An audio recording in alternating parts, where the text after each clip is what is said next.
Hello दोस्तों, आपके आपके अपने यूट्यूब चैनल पर स्वागत है। देखिए, फिजिक्स का पार्ट 2 वीडियो लाए हैं। पार्ट 1 मैंने करा दिया है। 1 से 50 तक नहीं देखे हैं तो जाके देखिए। ये 51 से 100 तक क्वेश्चन है। देखिए,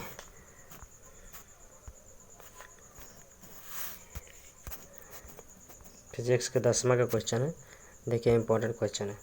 51 नंबर से स्टार्ट 1 से 50 तक हमने करा दिया था। समतल दर्पण द्वारा बना प्रतिबिंब होता है, कैसा होता है? तो काल्पनिक होता है। समतल दर्पण द्वारा बना प्रतिबिंब होता है काल्पनिक। 52 नंबर, किस लेंस के द्वारा सिर्फ काल्पनिक प्रतिबिंब बनता है? तो उत्तल लेंस। काल्पनिक प्रतिबिंब किसके द्वारा बनता है? तो हो जाएगा उत्तल लेंस, है ना। शुरू से लास्ट तक देखिएगा, इंपॉर्टेंट क्वेश्चन, अच्छा क्वेश्चन है। बीवीडी गैस पेपर का है। किस लेंस के द्वारा सिर्फ काल्पनिक प्रतिबिंब बनता है? तो उत्तल लेंस हो जाएगा। 53 नंबर देखिए, गोलीय दर्पण में फोकसांतर एवं वक्रता त्रिज्या के बीच संबंध है ना। फोकसांतर यानी फोकस हो जाएगा और वक्रता त्रिज्या आर एफ हो जाएगा। ये दोनों के बीच का अंतर क्या होता है? तो ये दोनों के बीच अंतर बताना, या क्वेश्चन अथवा में करके भी दिया हुआ है ना। कुछ क्वेश्चन अथवा भी करके दिया हुआ है। क्या करें? गोलीय दर्पण का फोकसांतर और उसके वक्रता त्रिज्या का अंतर का गुना कितना गुना होता है? तो देखिए, ये भी इम्पोर्टेंट क्वेश्चन है। दोनों इस प्रकार से भी पूछ सकता है, इस प्रकार से भी पूछ सकता है। तो इसका आंसर होता है एफ बराबर, फार्मूला होता है R/2। एफ बराबर R/2। इसी को बोल सकते हैं R बराबर 2F। इसी को बोल सकते हैं R बराबर 2F। ठीक है, तो सी ऑप्शन हो जाएगा, है ना। 53 के 54 नंबर देखिए। अच्छा लगता है तो अपने दोस्तों के पास भेजिए जो तैयारी कर रहे हैं, इस बार 2023 में एग्ज़ाम देंगे, उसके लिए इम्पोर्टेंट क्वेश्चन है। क्या करा? किसी बिंब का वास्तविक तथा समान साइज का प्रतिबिंब प्राप्त करने के लिए बिंब को उत्तल लेंस के सामने कहाँ पर रखें, है ना। कहाँ पर रखेंगे? आंसर दीजिए, बताइए कहाँ पर रखेगा? तो बी ऑप्शन, फोकस दूरी के दुगनी दूरी पर। ठीक है, फोकस दूरी की दुगनी दूरी पर रखना होगा। आंसर बी हो जाएगा। 55 नंबर देखिए, क्या करा? एक अवतल दर्पण की फोकस दूरी 10 सेंटीमीटर है तो उसकी वक्रता त्रिज्या क्या होगी? तब वक्रता त्रिज्या यानी आर का मान पूछ रहा है, एफ का मान दिया हुआ है। तब फार्मूला क्या होता है? एफ बराबर R/2 होता है। एफ बराबर क्या होता है? R/2, है ना। तो एफ का मान दिया हुआ तो आर बराबर क्या हो जाएगा? 20 सेंटीमीटर हो जाएगा। तो ऑप्शन क्या है? फार्मूला गलत तो नहीं लगा रहे ना, फिर से देखिए क्या कह रहा है। त्रिज्या निकालना है तो एफ बराबर क्या होता है? R/2 होता है ना। तो एफ बराबर होता है R/2। तो ये मान दिया हुआ फोकस का मान दिया हुआ, तो फिर तो 20 ही आना चाहिए। वक्रता त्रिज्या आर बराबर क्या हो जाएगा? 2F। आर बराबर 2F होता है तो तदुनी 20 हो जाना चाहिए ना। 20 centimetre, 20 B option. Answer C दे रहा है 55 के। एक अवतल दर्पण की फोकस दूरी 10 सेंटीमीटर है तो उसके वक्रता त्रिज्या क्या होगी? इसके ऊपर मैंने एक फार्मूला भी बताया था ना, एफ बराबर R/2। देखिए, तो ए बराबर R/2 होता है। तो यानी क्या आंसर? ये तो 20 होना चाहिए, गलत आंसर दे रहा है। ठीक है, फार्मूला के अनुसार 20 होगा, एफ बराबर R/2। तो आर बराबर हो जाएगा 2F। तो एफ के मान 10 दिया था तो 20 हो जाएगा, 20 सेंटीमीटर। ठीक है, आगे देखिए, काल्पनिक प्रतिबिंब होता है। काल्पनिक प्रतिबिंब कैसा होता है? तो सीधा होता है। काल्पनिक प्रतिबिंब कैसा होगा? सीधा हो जाएगा। 57 नंबर क्वेश्चन देखिए, क्या करा? सरल सूक्ष्मदर्शी में किसका उपयोग होता है? सरल सूक्ष्मदर्शी में किसका उपयोग होता है? तो उत्तल लेंस का। सरल सूक्ष्मदर्शी में किसका उपयोग होगा? उत्तल दर्पण का। ठीक है, उत्तल लेंस का, याद रखिएगा, उत्तल लेंस, डी ऑप्शन। 57 नंबर क्या करा?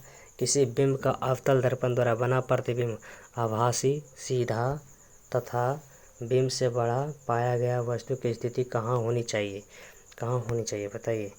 तो दर्पण के वक्ता केंद्र पर होना चाहिए, मुख्य फोकस तथा वक्ता केंद्र के बीच होना चाहिए, वक्ता केंद्र से परे होना चाहिए। तो नहीं, तो ये भी गलत, बी ऑप्शन भी गलत, है ना। डी ऑप्शन सही है, दर्पण के ध्रुव तथा मुख्य फोकस के बीच होना चाहिए। किसी बिंब का अवतल दर्पण द्वारा बना प्रतिबिंब आभासी, सीधा तथा बिंब से बड़ा पाया गया है। वस्तु की स्थिति कहाँ होनी चाहिए? दर्पण और ध्रुव के बीच होने चाहिए, मुख्य फोकस के बीच होने चाहिए। ठीक है, डी ऑप्शन हो जाएगा आंसर। आगे देखिए 59 नंबर। एक उत्तल लेंस होता है। एक उत्तल लेंस क्या होता है? एक उत्तल लेंस में क्या होता है? सभी जगह समान मोटाई का होता है, बीच की अपेक्षा किनारों पर मोटा होता है, किनारों की अपेक्षा बीच में मोटा होता है। तो देखो, किनारों की अपेक्षा बीच में मोटा होता है ना, किसमें? उत्तल लेंस। उत्तल लेंस इस प्रकार से होता है, याद रखिएगा। उत्तल लेंस इस प्रकार से बीच में मोटा हो गया, ये बीच वाला मोटा हो रहा है ना, इस प्रकार शुरू से ऐसे आ रहा है, तो बीच में मोटा हो जाएगा। किनारों की अपेक्षा बीच में मोटा, किनारों की अपेक्षा बीच में मोटा हो रहा है ना, इसे पतला है, तो नहीं सी ऑप्शन हो जाएगा। 59 नंबर देखिए क्या करा। 1 मीटर फोकस दूरी वाले उत्तल लेंस की क्षमता क्या होती है? 1 मीटर, 2 डायोप्टर हो जाएगा, क्या हो जाएगा? 1 मीटर फोकस दूरी वाले उत्तल लेंस की क्षमता तो क्या होता है? एफ बराबर क्या होता है? 2 डायोप्टर। तो लेंस की क्षमता 2 डायोप्टर ले होता है, तो एफ फोकस एफ बराबर क्या होता है भाई? डी का मान तो पूछ रहा था, डी बराबर इधर आ जाएगा तो क्या हो जाएगा? 1/एफ। तो एफ का मान क्या हो जाएगा? एक नहीं, 1 डायोप्टर, बी ऑप्शन। आगे देखिए 61 नंबर। निर्गत किरण एवं अभिलंब के बीच कोण को कहते हैं, क्या कहते हैं? परावर्तन कोण, बी ऑप्शन। ठीक है, रिवीजन कर लीजिए जल्दी में, इससे टाइम भी ज़्यादा लग जाएगा। निर्गत किरण एवं अभिलंब के बीच पूछेगा कोण कैसा होगा, तो कैसा बताना है? परावर्तन कोण। ठीक है, भाषण है, निम्न से कौन पदार्थ लेंस बनाने के लिए प्रयुक्त नहीं है? तो लेंस बनाने के लिए मिट्टी का प्रयोग नहीं होता, डी ऑप्शन हो जाएगा। ठीक है, जल का उपयोग होता है, मिट्टी कांच का होता है, लेंस बनाने पर प्लास्टिक का होता है, लेकिन मिट्टी का प्रयोग नहीं होगा। ठीक है, 63 नंबर। किसी दर्पण से वस्तु का बड़ा प्रतिबिंब बनता है, तो कैसा बनता है? अवतल दर्पण। किसी दर्पण से वस्तु का बड़ा प्रतिबिंब बनता है, अवतल दर्पण। ठीक है, बी ऑप्शन। 64 नंबर में देखिए 151 से 100 क्वेश्चन लाए हैं, जल्दी देख लीजिए। 2 डायोप्टर क्षमता वाले लेंस का फोकसांतर होता है, कैसा होता था? 30 डिग्री, 30 सेंटीमीटर। ठीक है, 2 डायोप्टर क्षमता वाले लेंस का फोकसांतर पूछेगा तो क्या बताना है? 30 सेंटीमीटर। ठीक है, बी ऑप्शन हो जाएगा। आगे देखिए क्या कर रहा है 65 नंबर। किसी गोलीय दर्पण की वक्रता त्रिज्या 50 सेंटीमीटर है, तो उसकी फोकस दूरी पूछ रहा है। फिर एफ बराबर पूछ रहा था, एफ बराबर क्या होता है? r/2। तो एफ का मान त्रिज्या 50 दिए हुआ, तो 50/2 करेंगे तो कितना हो जाएगा? 25 हो जाएगा। 25 सेंटीमीटर कहाँ है? सी ऑप्शन है। देखो यहाँ सही आंसर आ दिया कि नहीं? वो जखने वाला क्वेश्चन क्या था? गलत था आंसर, लेकिन हमने बताया था सही। ठीक है, ये हो जाएगा, इसमें 65 के सी हो जाएगा। आगे देखिए क्या करा। अवतल दर्पण से परावर्तन के बाद किरण किस बिंदु से गुजरेगी? अवतल दर्पण से परावर्तन के बाद किरण किस बिंदु से गुजरेगी? तो एफ फोकस से गुजरेगी। कहाँ से गुजरेगी? फोकस। अवतल दर्पण से परावर्तन के बाद किरण किस बिंदु से गुजरेगा?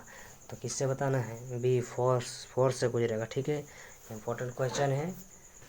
आगे देखिए नेक्स्ट क्वेश्चन क्या करा। अगर किसी अवतल दर्पण की फोकस दूरी एफ तथा वक्रता त्रिज्या आर हो तो संबंध पूछ रहा था, एफ और आर क्या होता है? r/2। एक ऑप्शन हो जाएगा। ठीक है, ये तो फॉर्मूला पिछली बार भी आया, 2 बार 3 बार रिपीट कर रहा है, ये क्वेश्चन इंपॉर्टेंट है, क्वेश्चन रहता ही रहता है, इसलिए याद रखिएगा इसको। आगे देखिए 65 नंबर 68। किसी उत्तल लेंस का फोकसांतर 50 सेंटीमीटर, तो उसके बाद उसकी क्षमता पूछ रहे हैं ना, क्षमता डायोप्टर पूछ रहा था, क्या हो जाएगा? फोकसांतर एफ और आर क्या था? 2D। तो 2 डायोप्टर हो जाएगा। 50 सेंटीमीटर बोल रहा है, पता है 2D। 25 सेंटीमीटर होता है 1 डायोप्टर, और 50 सेंटीमीटर बड़ा हो जाएगा 2 डायोप्टर। ठीक है, 2 डायोप्टर, 50 सेंटीमीटर 2 डायोप्टर होगा, 25 सेंटीमीटर तो 1 डायोप्टर। आगे देखिए 69 नेक्स्ट क्वेश्चन। किसी दर्पण से वस्तु को कहीं भी रखने से वस्तु के बराबर आकार का सीधा प्रतिबिंब बनाता, तो दर्पण कैसा होगा? सीधा प्रतिबिंब कौन बनाएगा? जो समतल होगा। समतल में भी बनता है और उत्तल में भी बनता है। तो किसी दर्पण से वस्तु को कहीं भी रखने से वस्तु का बराबर आकार का सीधा प्रतिबिंब बनता है, दर्पण कैसा होगा? समतल। क्या हो जाएगा? डी ऑप्शन, दोनों सही है। 70 नंबर क्वेश्चन देखिए। फोटोग्राफी कैमरा का अभिदृश्यक होता है। फोटोग्राफी कैमरा का अभिदृश्यक जो होता है वो कैसा होता है?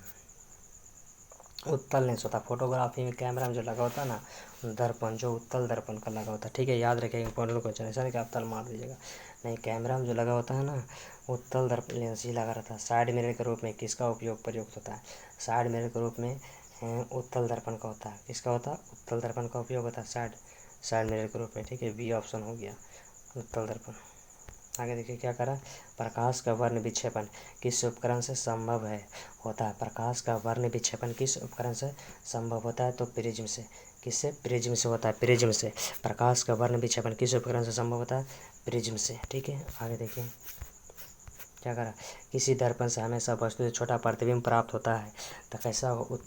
उत्तल दर्पण में छोटा प्रतिबिंब बनता है, मतलब सीधा बनता है, ठीक है। किस दर्पण से हमेशा वस्तु से छोटा प्रतिबिंब बनता है? तो उत्तल से। आगे देखिए क्या करें, 74, जब प्रकाश की किरण हवा से कांच में प्रवेश करती है तो मुड़ जाती है अविलंब की ओर। अविलंब के निकट है, अविलंब का निकट मतलब अविलंब की ओर मुड़ जाएगा, बी ऑप्शन हो जाएगा। जब प्रकाश की किरण हवा से कांच में प्रवेश करती है तो मुड़ जाती है अविलंब के निकट। किसी गोलीय दर्पण तथा किसी पतले गोलीय लेंस दोनों की फोकस दूरियां -15 सेंटीमीटर, तो दर्पण तथा लेंस का संभवतः कैसा होगा? तो लेंस संभवतः कैसा, दोनों अवतले होगा, ठीक है। अवतले में नेगेटिव होता है दूरियां, है ना, फोकस दूरी नेगेटिव होता है तो अवतल में ही होता है। आगे देख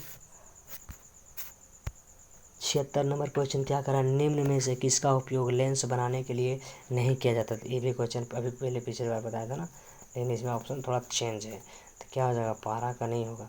निम्न में से किसका उपयोग लेंस बनाने के लिए नहीं किया जा सकता? तो पारा का नहीं किया जाता, कांच का करते हैं, पानी का भी करते हैं, हवा का भी करते हैं। आगे देखिए 77 नंबर, प्रकाश का वेग न्यूनतम होता है। प्रकाश का वेग न्यूनतम कहाँ होता है? कांच में। प्रकाश के वेग सबसे कम कहाँ होता है? तो कांच में होता है सबसे कम, और निर्वात में सबसे अधिक होता है प्रकाश का वेग। आगे देखिए, किसी समतल दर्पण द्वारा आवर्धन क्षमता होता है, आवर्धन क्षमता 0 होता है, आवर्धन क्षमता +1 होता है, एक डायोप्टर है ना, तभी ऑप्शन हो जाएगा आंसर के, एक डायोप्टर। किसी समतल दर्पण द्वारा आवर्धन होता है एक डायोप्टर। 79 क्वेश्चन, निम्नलिखित में से किसका आवर्तनांक सबसे कम होता है?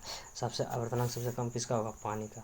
सबसे आवर्तनांक आएगा तो पानी का 2.04 होता है। क्वेश्चन देखिए, एक अवतल लेंस के फोकस दूरी 2 मीटर है तो इसकी क्षमता होगी, एक डायोप्टर क्या होगा? 0.5 डायोप्टर, बी ऑप्शन हो जाएगा, ठीक है, 80 के बी 0.25 डायोप्टर।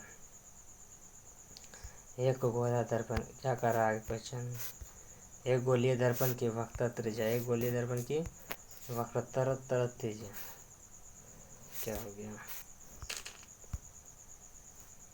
सॉरी दोस्तों, आ जाएगा तुरंत आ जाएगा। कहाँ तक हो गया था? 60 हो गया, और ये भी हो गया ना। ये चल रहा था क्या, फोटोग्राफी कैमरा अभिदेशक होता है कैसा?